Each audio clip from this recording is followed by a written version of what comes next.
Good evening. The television and radio stations of the United States and their affiliated stations are proud to provide facilities. Nixon.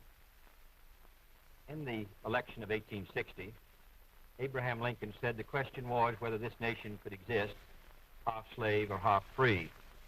In the election of 1960, and with the world around us, the question is whether the world will exist half slave or half free, whether it will move in the direction of freedom, in the direction of the road that we are taking, or whether it will move in the direction of slavery.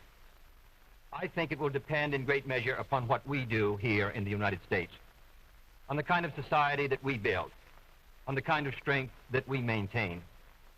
We discussed tonight domestic issues, but I would not want that to be any implication to be given that this does not involve directly our struggle with Mr. Khrushchev for survival. Mr. Khrushchev is in New York, and he maintains the communist offensive throughout the world because of the productive power of the Soviet Union itself. The Chinese communists have always had a large population, but they are important and dangerous now because they are mounting a major effort within their own country. The kind of country we have here, the kind of society we have, the kind of strength we build in the United States will be the defense of freedom. If we do well here, if we meet our obligations, if we're moving ahead, then I think freedom will be secure around the world. If we fail, then freedom fails. Therefore, I think the question before the American people is, are we doing as much as we can do? Are we as strong as we should be? Are we as strong as we must be if we're going to maintain our independence? And if we're going to maintain and hold out the hand of friendship to those who look to us for assistance, to those who look to us for survival.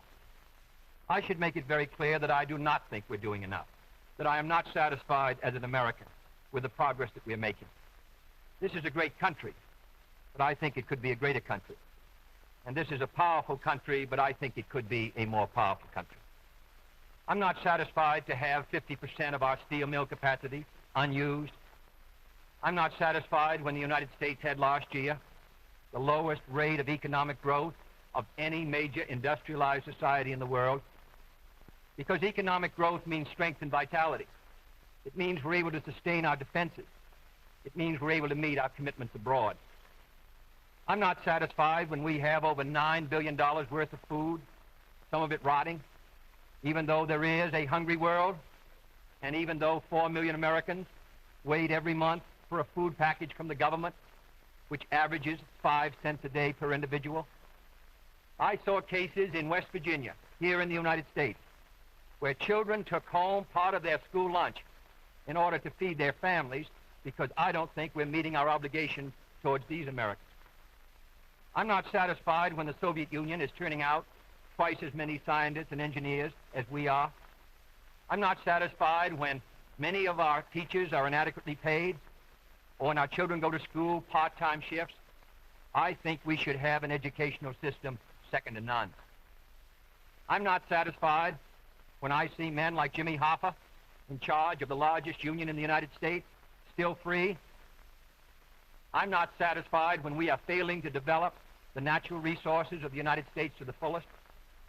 Here in the United States, which developed the Tennessee Valley and which built the Grand Coulee and the other dams in the northwest United States, at the present rate of hydropower production, that is the hallmark of an industrialized society, the Soviet Union by 1975 will be producing more power than we are. These are all the things, I think, in this country that can make our society strong or can mean that it stands still. I'm not satisfied until every American enjoys his full constitutional rights. If a Negro baby is born, and this is true also of Puerto Ricans and Mexicans in some of our cities, he has about 1/2 as much chance to get through high school as a white baby. He has 1/3 as much chance to get through college as a white student. He has about 1/3 as much chance to be a professional man, about 1/2 as much chance to own a house. He has about 4 times as much chance that he'll be out of work in his life as the white baby. I think we can do better. I don't want the talents of any American to go to waste. I know that there are those who say that we want to turn everything over to the government. I don't at all. I want the individuals to meet their responsibility. And I want the states to meet their responsibility. but I think there is also a national responsibility. The argument has been used against every piece of social legislation in the last 25 years. The people of the United States individually could not have developed the Tennessee Valley. Collectively, they could have.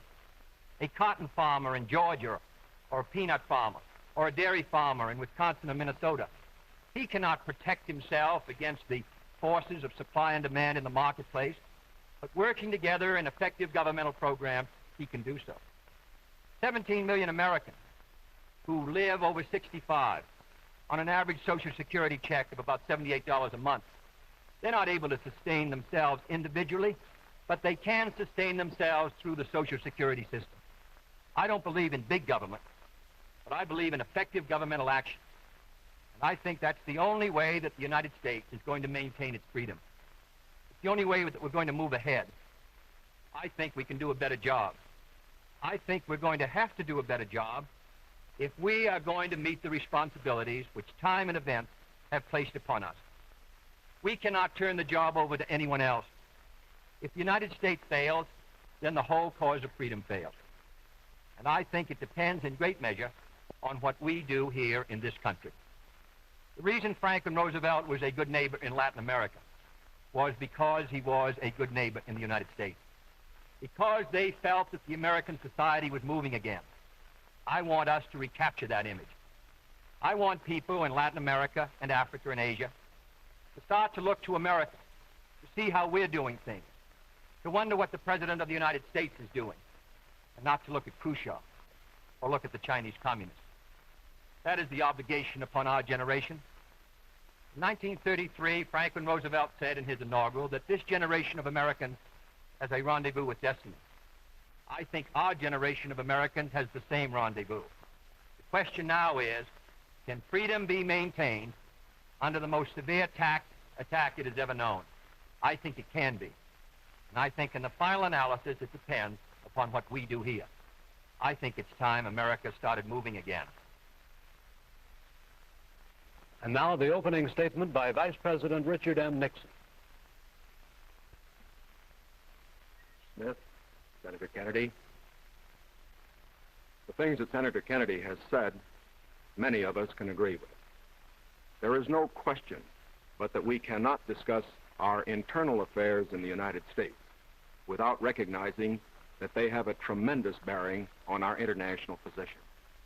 There is no question but that this nation cannot stand still because we are in a deadly competition.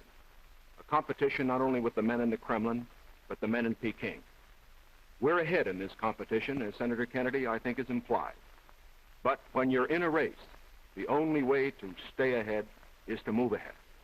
And I subscribe completely to the spirit that Senator Kennedy has expressed tonight, the spirit that the United States should move ahead.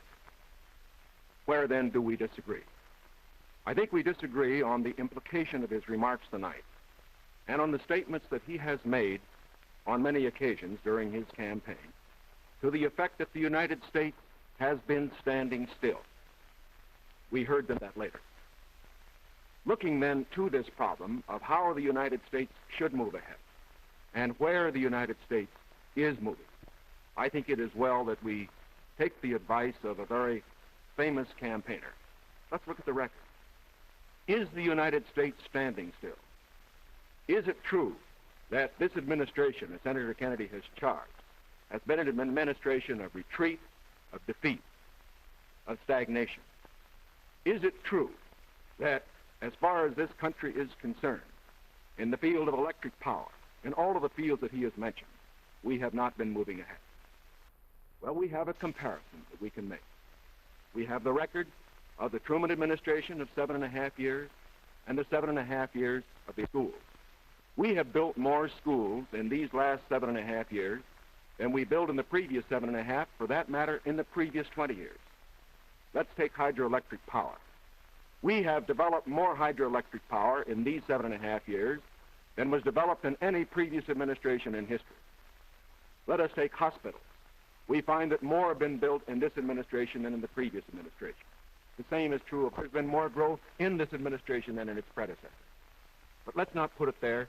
Let's put it in terms of the average family. What has happened to you? we find have gone up 5 times as much in the Eisenhower administration as they did in the Truman administration. What about the prices you pay? We find that the prices you pay went up 5 times as much in the Truman administration as they did in the Eisenhower administration. What's the net result of this? This means that the average family income went up 15% in the Eisenhower years as against 2% in the Truman years. Now, this is not standing still. But, good as this record is, may I emphasize, it isn't enough. A record is never something to stand on. It's something to build on. And in building on this record, I believe that we have the secret for progress. We know the way to progress. And I think, first of all, our own record proves that we know the way. Senator Kennedy has suggested that he believes he knows the way. I respect the sincerity with which he makes that suggestion. But on the other hand, when we look at the various programs that he offers, they do not seem to be new. They seem to be simply retreads of the programs of the Truman administration which preceded it. And I would suggest that during the course of the evening he might indicate those areas in which his programs are new, where they will mean more progress than we had then. What kind of programs are we for? We are for programs that will expand educational opportunities, that will give to all Americans their equal chance for education, for all of the things which are necessary and dear to the hearts of our people. We are for programs, in addition, which will see that our medical care for the aged is much better handled than it is at the present time. Here again, may I indicate that Senator Kennedy and I are not in agreement as to the aim. We both want to help the old people. We want to see that they do have adequate medical care. The question is the means. I think that the means that I advocate will reach that goal better than the means that he advocates. I could give better examples, but for whatever it is, whether it's in the field of housing or health or medical care or schools or the development of electric power, we have programs which we believe will move America, move her forward and build on the wonderful record that we have made over these past 7.5 years. Now, when we look at these programs, might I suggest that in evaluating them, we often have a tendency to say that the test of a program is how much you're spending. I will concede that in all the areas to which I have referred, Senator Kennedy would have the federal government spend more than I would have it spend.